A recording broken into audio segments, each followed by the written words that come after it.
रंजीत को जिस तरह साजिश करके ठगा गया था, उससे वह हैरान तो थे ही, उन्हें गुस्सा भी बहुत आया था। उस गुस्से में उनका शरीर कांपने लगा था। कब कभी कुछ छिपाने के लिए उन्होंने दोनों हाथों की मुट्ठियां कस ली, लेकिन बढ़ी हुई धड़कनों पर वह काबू नहीं कर पा रहे थे। उन्हें डर था कि अगर रसोई में काम कर रही ममता आ गई तो उनकी हालत देखकर पूछ सकती है कि क्या हुआ जो आप इतने परेशान हैं। एक बार तो उनके मन में आया कि सारी बात पुलिस को बताकर रिपोर्ट दर्ज करा दें, लेकिन तुरंत ही उनकी समझ में आ गया कि गलती उनकी भी थी। सच्चाई खुल गई तो वह भी मुंह दिखाने लायक नहीं रहेंगे। पत्नी के डर से उन्होंने मेज पर पड़ी अपनी मेडिकल रिपोर्ट अखबारों के नीचे छिपा दी थी। मोबाइल उठाकर उन्होंने प्रॉपर्टी डीलर को नोट का सौदा रद्द करने के लिए कह दिया। उसकी कोई भी बात सुने बगैर रंजीत ने फोन काट दिया था। हमेशा शांत रहने वाले रंजीत मल्होत्रा जितना परेशान और बेचैन थे, इतना परेशान या बेचैन वह तब भी नहीं हुए थे जब उन्हें साजिश का शिकार बनाया गया था। फिर भी वह ये दिखाने की पूरी कोशिश कर रहे थे कि वह जरा भी परेशान या विचलित नहीं है। रंजीत मल्होत्रा एक इज्जतदार आदमी थे। शहर के मुख्य बाजार में उनका ब्रांडेड कपड़ों का शोरूम तो था ही, वह साड़ियों के थोक विक्रेता भी थे। कपड़ा संघ के अध्यक्ष होने के नाते व्यापारियों में उनकी बहुत प्रतिष्ठा थी। उनके मन में आया कोई गलत काम करने का विचार तक नहीं आया था। उनके पास पैसा और शोहरत दोनों ही थे। इसके बावजूद उनमें जरा भी घमंड नहीं था। वह अकेले थे लेकिन हर तरह से सफल थे। उनकी तरक्की से कई लोग ईर्ष्या करते थे। इतना सब कुछ होते हुए भी उन्हें हमेशा इस बात का दुख सहता था कि शादी के 12 साल बीत जाने के बाद भी वह पिता नहीं बन सके थे। उनकी पत्नी ममता की गोद अभी तक सोनी थी। रंजीत और ममता की शादी के बाद की जिंदगी किसी परी कथा से कम नहीं थी। हंसी खुशी से दिन कट रहे थे। जब उनकी शादी हुई थी तो ममता की खूबसूरती को देखकर उनके दोस्त जल भुन उठे थे। उन्होंने कहा था, भाई आप तो बड़े भाग्यशाली हो, हीरोइन जैसी भाभी मिली है। ममता थी ही ऐसी। शादी के 12 साल बीत जाने के बाद भी उनकी सुंदरता में कोई कमी नहीं आई थी। शरीर अभी भी वैसा ही गठा हुआ था। पिछले 10 सालों से रंजीत के यहाँ देवी नाम की लड़की काम कर रही थी। जब वह 10-11 साल की थी तभी से उनके यहाँ काम कर रही थी। देवी हंसमुख और चंचल तो थी ही, काम भी जल्दी और साफ सुथरा करती थी। इसीलिए पति पत्नी उससे खुश रहते थे। अपने काम और बात व्यवहार से वह दोनों की लाडली बनी हुई थी। घर में कोई बाल बच्चा था नहीं, इसीलिए पति पत्नी उसे बच्ची की तरह प्यार करते थे। जहाँ तक हो सकता था देवी भी ममता को कोई काम नहीं करने देती थी। हालांकि वह इस घर की सदस्य नहीं थी, फिर भी अपने बात व्यवहार और काम की वजह से घर के सदस्य जैसी हो गई थी। पति पत्नी उसे मानते भी उसी तरह थे। जब उसकी शादी हुई तो ममता पर तो कोई फर्क नहीं पड़ा, लेकिन रंजीत पूरी तरह बदल गए थे। देवी की शादी रंजीत के लिए किसी कड़वे घूंट से कम नहीं थी। उसकी शादी को 2 साल हो चुके थे। इन 2 सालों में रंजीत के जीवन में कितना कुछ बदल गया था। जिंदगी में कितने ही व्यवधान आए थे। शादी के 10 साल बीत जाने पर गोद सुनी होने की वजह से ममता काफी हताश थी और निराश रहने लगी थी। वह हर वक्त खुद को कोसती रहती थी। ईश्वर में जरा भी विश्वास न रखने वाली ममता पूरी तरह आस्तिक हो गई थी। किसी तरह उसकी गोद भर जाए इसके लिए उसने तमाम प्रयास किए थे। इस सब का कोई नतीजा नहीं निकला तो ममता शांत होकर बैठ गई। शादी के 4 साल बाद दोनों को लगा कि अब उन्हें बच्चे के लिए प्रयास करना चाहिए। इसके बाद उन्होंने प्रेगनेंसी रोकने के उपाय भी बंद कर दिए। बच्चे के लिए उन्हें जो करना चाहिए था किया। दोनों को पूरा विश्वास था कि उनका प्रयास सफल होगा। उन्हें अपने बारे में जरा भी शंका नहीं थी, क्योंकि दोनों ही नॉर्मल और स्वस्थ थे। इस तरह उम्मीदों में समय बीतने लगा। आशा और निराशा के बीच कोशिश चलती रही। रंजीत ममता को भरोसा देते कि जो होना होगा वही होगा। उन्होंने डॉक्टरों से भी सलाह ली और तमाम अन्य उपाय भी किए, पर कोई लाभ नहीं हुआ। पति समझाता कि चिंता मत करो, हम दोनों आराम से रहेंगे, लेकिन पति के जाते ही अकेली ममता हताश और निराश हो जाती। रंजीत का पूरा दिन तो कारोबार में बीत जाता था, लेकिन वह अपना दिन कैसे बिताती? सारे प्रयासों को असफल होते देख डॉक्टर ने रंजीत से अपनी जांच कराने को कहा। अभी तक रंजीत ने अपनी जांच कराने की ज़रूरत महसूस नहीं की थी। वह दवाइयां भी कम ही खाते थे। रंजीत ऊपर से भले ही निश्चिंत लगते थे, लेकिन संतान के लिए वह भी परेशान थे। चिंता की वजह से रंजीत का किसी काम में मन भी नहीं लगता था। चिंता में वह शारीरिक रूप से कमजोर भी होते जा रहे थे। काम करते हुए उन्हें थकान होने लगी थी। खुद पर से विश्वास भी उठ गया था। शांत और धीर गंभीर रहने वाले रंजीत अब चिड़चिड़े हो गए थे। बात बात पर उन्हें गुस्सा आने लगा था। घर में तो वह किसी तरह खुद पर काबू रखते थे, पर शोरूम में वह कर्मचारियों से ही नहीं ग्राहकों से भी उलझ जाते थे।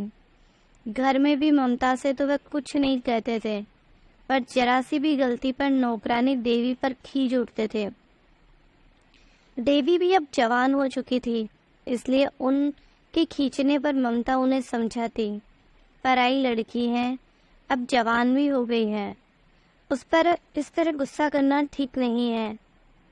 तुमने ही इसे सिर चढ़ा रखा है, इसीलिए इसके जो मन में आता है वह करती है, रंजीत कह देते। बात आई गई हो जाती, जबकि देवी पर इस सब का कोई असर नहीं पड़ता था। वह उनके यहाँ इस तरह रहती और मस्ती से काम करती थी जैसे उसी का घर है। ममता भले ही देवी का पक्ष लेती थी, लेकिन वह भी महसूस कर रही थी कि अब वह काफ़ी बदल गई है। कभी किसी चीज को हाथ न लगाने वाली देवी कितनी ही बार रंजीत की जेब से पैसे भी निकाल चुकी थी। उसे पैसे निकालते देख लेने पर भी रंजीत और ममता अनजान बने रहते थे। वे सोचते थे कोई ज़रूरत नहीं होगी। देवी चोरी भी होशियारी से करती थी, वह पूरे पैसे कभी नहीं निकालती थी। इधर एक लड़का जिसका नाम बलबीर था, अक्सर रंजीत की कोठी के बाहर खड़ा दिखाई देने लगा था। ममता ने जब उसे देवी को इशारा करते देखा तो देवी को तो टोका ही, उसे भी खूब डांटा फटकारा। इससे उसका उधर आना जाना कम तो हो गया था, लेकिन बंद नहीं हुआ था। एक रात रंजीत वॉशरूम जाने के लिए उठे तो उन्हें बाहर बरामदे से खुसर फुसर की कुछ आवाज़ें आती सुनाई दी। खुसर फुसर करने वाले कौन हैं, जानने के लिए वह दरवाज़ा खोलकर बाहर आ गए। उनके बाहर आते ही कोई अंधेरे का लाभ उठाकर दीवार कूदकर भाग गया। उन्होंने लाइट जलाई तो देवी को कपड़े ठीक करते हुए पीछे की ओर जाते देखा। ये सब देखकर रंजीत को बहुत गुस्सा आया। उन्होंने सारी बात ममता को बताई तो उन्होंने देवी को खूब डांटा, साथ ही हिदायत भी दी कि दोबारा ऐसा नहीं होना चाहिए। इसके बाद देवी का व्यवहार एकदम से बदल गया। वह रंजीत और ममता से कटी कटी तो रहने ही लगी, दोनों की उपेक्षा भी करने लगी। देवी के इस व्यवहार से रंजीत और ममता को उसकी चिंता होने लगी थी। शायद इसी वजह से उन्होंने देवी के माता पिता से उसकी शादी कर देने को कह दिया। अचानक देवी का व्यवहार फिर बदल गया। ममता के साथ तो वह पहले जैसा ही व्यवहार करती रही, पर रंजीत से वह हंस हंस कर इस तरह बातें करने लगी जैसे कुछ हुआ ही नहीं था। रंजीत ने गौर किया, वह जब भी अकेली होती उदास रहती। कभी कभी वह फोन करते हुए रो देती। उससे वजह पूछी जाती तो कोई बहाना बनाकर टाल देती। एक दिन तो उसने हद कर दी।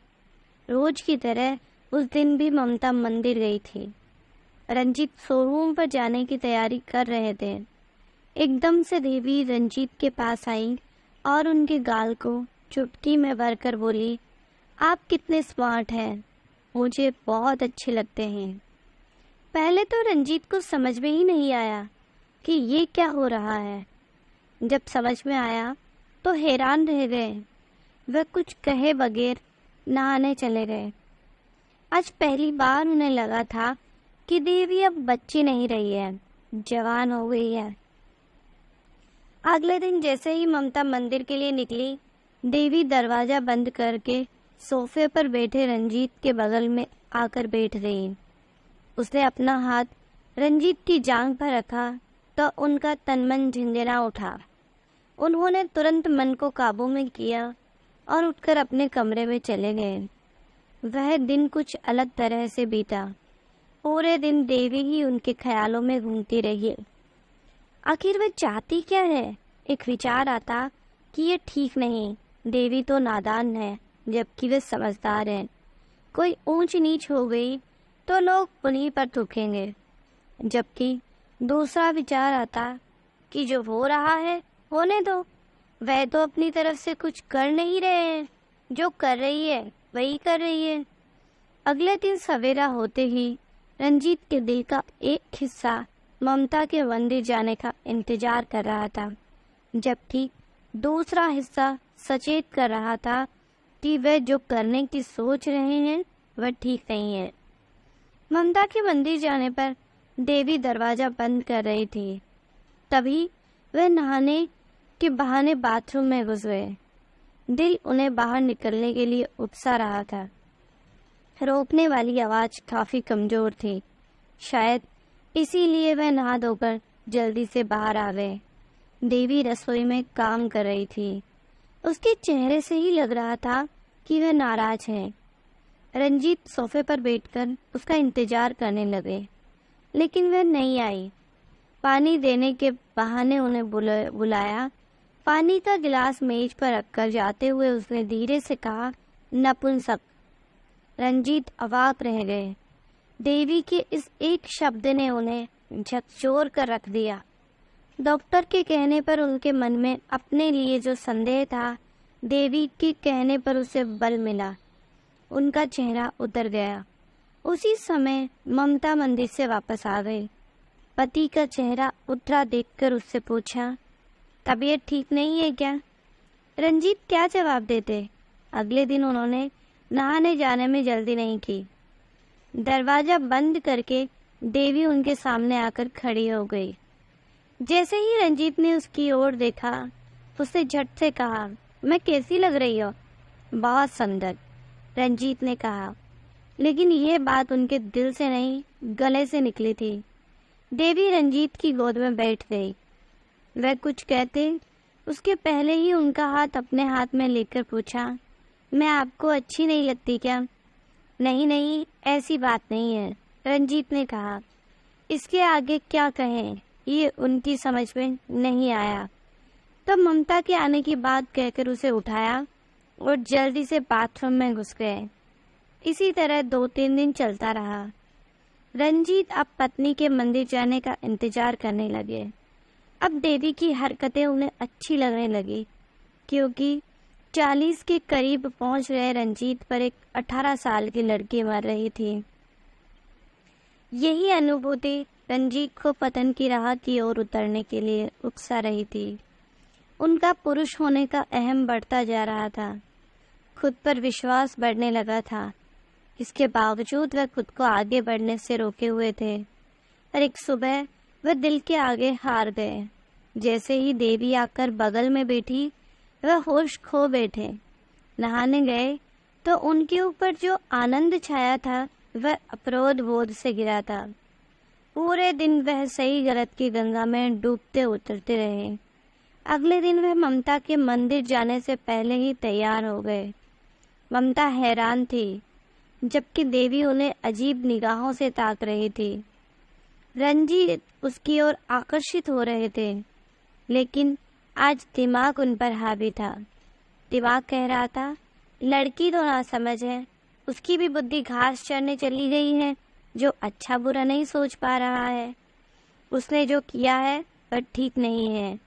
अब उन्हें अपने किए पर पछतावा हो रहा था। ये पछतावा तब ज्वालामुखी बनकर फूटा जब ममता के मंदिर जाने पर देवी ने रंजीत को बताया कि इस महीने उसे महीना नहीं हुआ है। अब वह क्या करे? ये सुनकर रंजीत पर तो जैसे आसमान टूट पड़ा था। धरती भी नहीं फटने वाली थी कि वह उसमें समा जाते। उन्हें खुद से घृणा हो गई। उन्होंने एक लड़की की जिंदगी बर्बाद की थी। इस अपराध बोध से उनका रोम रोम सुलग रहा था। लेकिन अब पछताने से कुछ होने वाला नहीं था। अब तो समाधान ढूंढना था। उन्होंने देवी से कहा, तुम्हारी जिंदगी बर्बाद हो उसके पहले ही कुछ करना होगा। मैं दवा की व्यवस्था करता हूँ, तुम दवा खा लो, सब ठीक हो जाएगा। लेकिन देवी ने कोई भी दवा खाने से साफ मना कर दिया। रंजीत उसे मनाते रहे, पर वह जिद पर अड़ी थी। रंजीत की अंतरात्मा कचोट रही थी कि उन्होंने कितना घोर पाप किया है। आज तक उन्होंने जो भी भलाई के काम किए थे, इस एक काम ने सारे कामों पर पानी फेर दिया था। वह पापी हैं। चिंता और अपराध बोध से ग्रस्त रंजीत को देवी ने दूसरा झटका ये कहकर दिया कि उसके पापा उनसे मिलना चाहते हैं, जो न सुनना चाहिए। वह सुनने की तैयारी के साथ रंजीत देवी के घर पहुंचे। उस दिन ड्राइवर की नौकरी करने वाले देवी के बाप रामप्रसाद का अलग ही रूप था। हमेशा रंजीत के सामने हाथ जोड़कर सिर झुकाए खड़े रहने वाले रामप्रसाद ने उन पर हाथ भले ही नहीं उठाया, पर लानत मलामत खूब की।